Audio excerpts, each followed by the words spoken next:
इस सीरीज की कहानी देश की आज़ादी के पहले की है, जब पाकिस्तान नहीं बना था और लाहौर की सड़कों पर भारत की आज़ादी के नारे ज़ोर शोर से लगाए जा रहे थे। लाहौर में एक जगह है जिसका नाम है हीरा मंडी, जिसे रेड लाइट एरिया के रूप में जाना जाता है। यह सीरीज वहाँ की तवायकों की ज़िंदगी पर प्रकाश डालती है।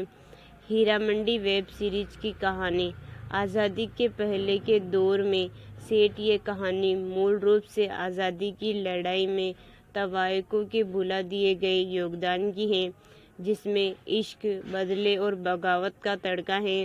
हीरा मंडी की हुजूर मलिका जान का पूरे हीरा मंडी में सिक्का चलता है।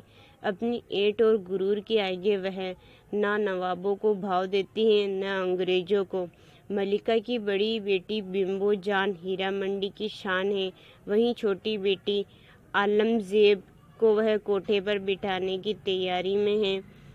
मसला यह है कि बिम्बो का असल मकसद अपनी माँ की विरासत को आगे बढ़ाने के बजाय देश को गुलामी से आज़ाद करना है, तो शेर और शायरी का शौक रखने वाली आलम इस पेशे में ही नहीं उतारना चाहती हैं।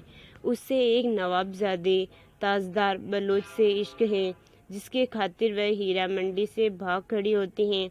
इधर मलिका की मरहूम बहन रेहाना की बड़ी फरीदन उसकी मुश्किलें बढ़ाती हैं। फरीदन का एक ही मकसद है, मलिका का घमंड तोड़ना। इनके अलावा मलिका की छोटी बहन वदीहा भी हैं, जो हर कदम पर मलिका के हाथों जलील होती रहती है। लज्जो भी हैं, जो एक नवाबजादे के इश्क में गिरफ्तार हैं।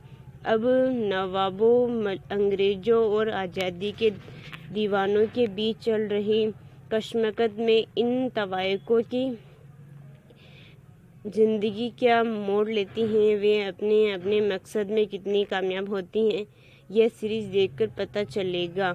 सास बहू के सीरियलों जैसी कहानी आगे बढ़ती हैं, लेकिन जिसमें जो ग्लैमर है इसका तड़का अलग ही है। इसकी कहानी को समझने के लिए ज़रूरी है कि इसकी फैमिली ट्री को समझा जाए, जिसमें पुरुष किरदार तो केवल प्यादे हैं, LGBT किरदार भी आते हैं। हीरा मंडी के संवाद बड़े ही साफ हैं। भाषा पर पकड़ सभी कलाकारों ने बनाई रखी है। मौसीकी दिलचस्प है। हीरा मंडी पाकीज़ा की याद दिलाती है। वैसे ही डायलॉग, वैसे ही भव्य झूमर, नाचते फंवारे, हीरे जवाहरात का प्रदर्शन, नोटों की बौछार। कमी रह जाती है रेल की सीटी की। प्रकाश और संयोजन शानदार है। अमीर खुसरो का गाना और पीले का पहने बसंत के स्वागत करती तवायक हुई दिल जीत लेती हैं। यही है संजय लीला भंसाली का खेला। जो चीज़ खटक रही है वह है बनावटीपन की हद। हर फ्रेम को इतना सजा दिया है कि लगता ही नहीं हम गुलामी के दौर की और कहानी देख रहे हैं। हर एक पात्र पूरे मेकअप में है, कोई भी गरीब नजर नहीं आता। इतनी ज़्यादा समृद्धि अगर गुलाम भारत में थी तो इससे तो अच्छा है कि भारत गुलाम ही रहता। मनीषा कायराला की वापसी हुई है।